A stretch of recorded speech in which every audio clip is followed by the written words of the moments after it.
Xin chao, what's up everybody? Alright, in this video, so like in the analytics on YouTube, it shows you what other YouTubers are watching, like other people that watch your channel. I was clicking and looking, I didn't watch the video, but another YouTuber made a video that pretty much said, if you're a digital nomad, you should not come to Vietnam, you should not move to Vietnam. Admittedly, I didn't watch the video and I'm not going to, but it seemed like the person pretty much said, this is not a good place for digital nomads. Now I'm going to give you the pros and cons. I think it is. I don't actually agree. And you know, in life we don't always agree with what someone says. But I don't agree. I think it's a perfect place for a digital nomad. I'm going to explain all that and you can make the choice yourself. Of course, if you've never come here, you need to come here first before you decide that you want to be a digital nomad. So, of course, if you like this content, subscribe to the channel to see more stuff like this about Vietnam, Saigon, and all the different countries I travel to. Also, we do philanthropy projects on the channel. So yeah, subscribe if you want to see more. Like if you would like to. Leave a dislike if you don't like it, and drop a comment if you want to. So, actually in the comments section, let me know, would you come here and be a digital nomad? Do you think it's a good spot for it? So, I'm gonna get into it. Why do I think it's good for digital nomads? Well, first things first, like, hello. So first things first, arguably the thing people like the least right now, but is technically kind of one of the best, is the visa system. You can unlimitedly get 30-day e-visas. You can stack them 5 in a row. I know a dude that stacked 6 in a row, 6 months in a row. They don't care. They're not checking it.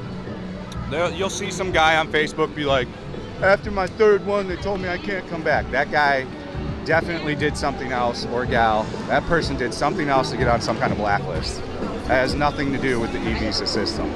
That guy done effed up for sure. So you can't always believe what you see. I'm here to tell you that I know people. I know a guy that's on his 20th e-visa. 20th. Not 10, not 15, not 16, not 18, 20th. Now this guy's a business guy, so he's home based here in Saigon, and he goes on business trips all the time. So he's got to fly to Thailand for a few days and then come back, or he's got to fly to Bali for a few days and come back. So he's constantly getting new visas because the second you leave, the visa's no good.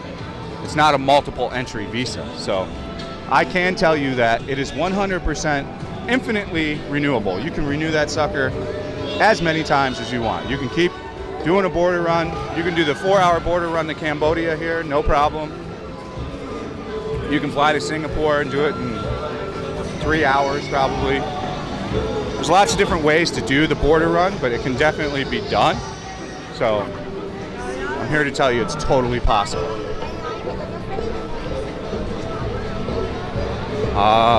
You know, I don't think that the visa would be a detour for me.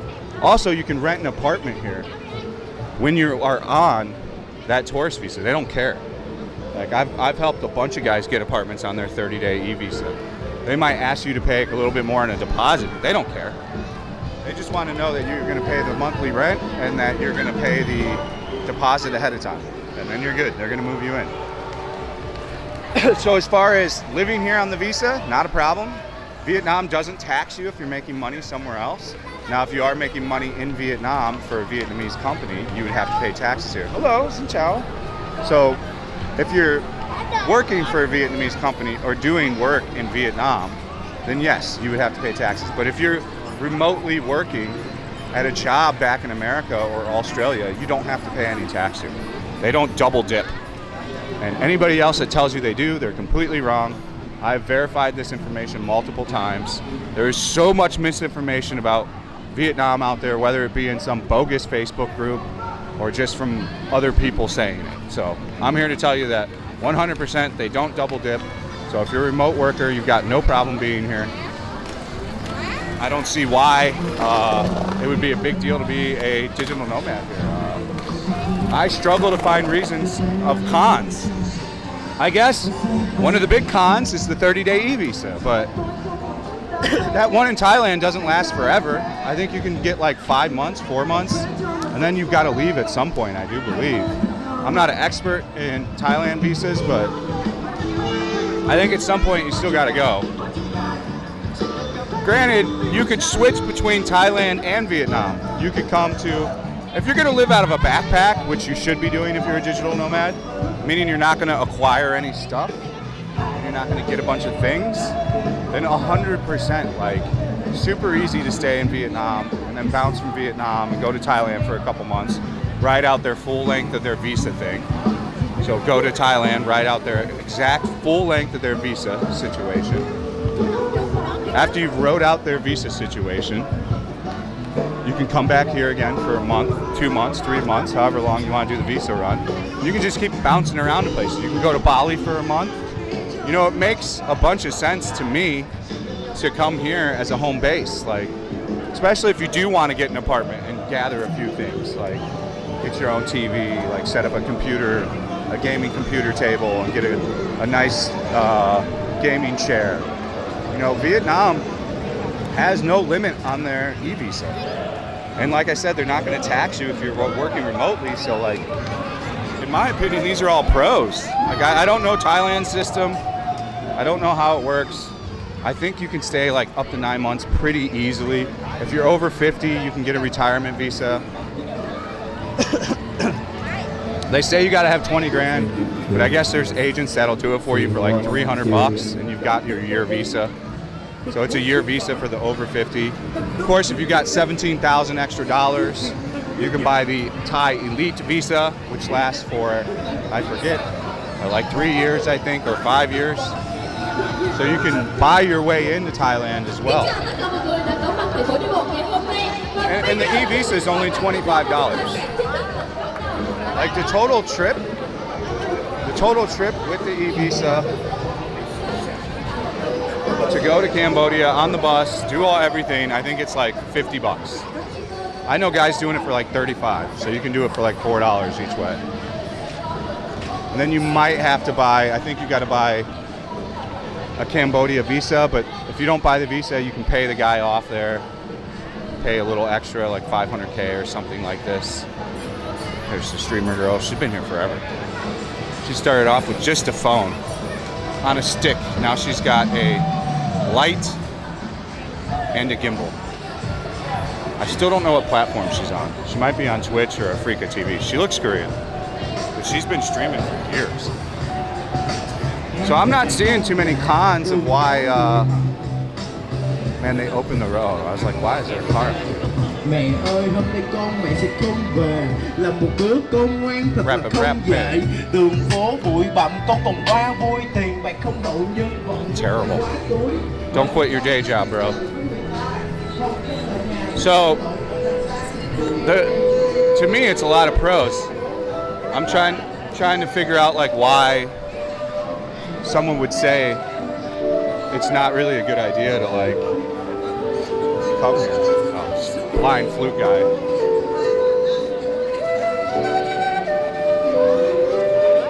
Another Twitch streamer. Seems to be a lot of girls. I've seen her before. She was at the food festival. It's a reason why all the streamers are down here all the time too. It's content street.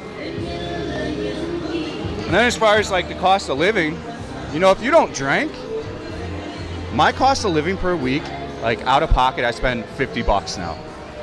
Tops. 50 bucks tops, and that's just food. So like what I spend per week now that I don't drink is so much lower compared to when I drink. So if you don't drink, you can live off easily $1,000 with rent, 1,200 bucks with rent, depending on how nice of an apartment you want. I mean, if you want a nice apartment, it's going to be $600 to $900. If you're okay with like a shitty apartment, you can get it cheap, $250 to $450. So I mean, you can live here pretty cheaply too. Like, I'm not seeing a lot of cons again. Like, I guess again, the only con is the visa only lasts 30 days, and you have to do that visa run. But I mean, if you really love Vietnam, like it's not that big of a deal.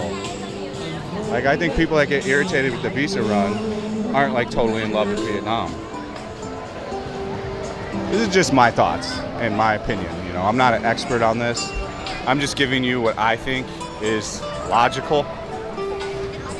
And of course, I think Thailand's even easier, you know, to stay longer. So like, if it was me, as I was saying, I would be living out of a backpack if if I was a digital nomad, as you put it. And I'd just be jumping from country to country and riding out their visa system. I'd go to Korea for 90 days or 2 months, and go to Japan for 2 months or 90 days. Like, just jump from place to place to place and utilize their visa system. You know, go to Thailand for the 90 days and just keep doing that. And then you're, you know, if you're jumping between all these for years, you're gonna get the culture down in like the area of each place. And then you can really figure out like what place you want to stay at if you do want to like put roots down and shit like that. You know, if you do want to get in an apartment and start to collect stuff and things like this, if you get what I'm saying. We're gonna start walking back. This is my last video of the night. But yeah, I don't think there's any kind of problem with being a digital nomad here and coming here and living.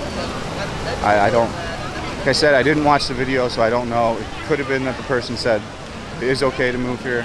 I just figured I wanted to make a video on it to make it kind of clear.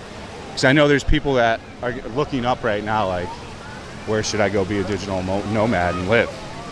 And I'm not really too keen on the term digital nomad, but it is what it is. It's what's used for people that work remotely, online, and programmers and stuff like this that don't have to ever go into an office. So I think it's a great choice.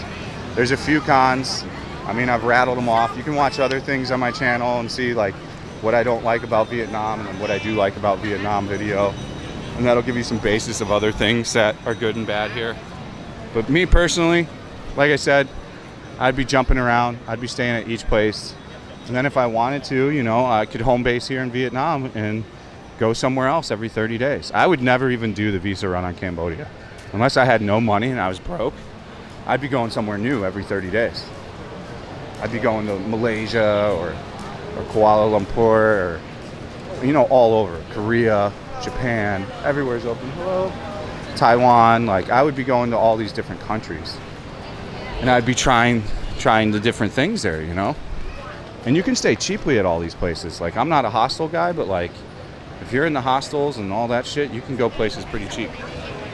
We got a on the wall photo. Thumbnail? Maybe. Always chasing thumbnails.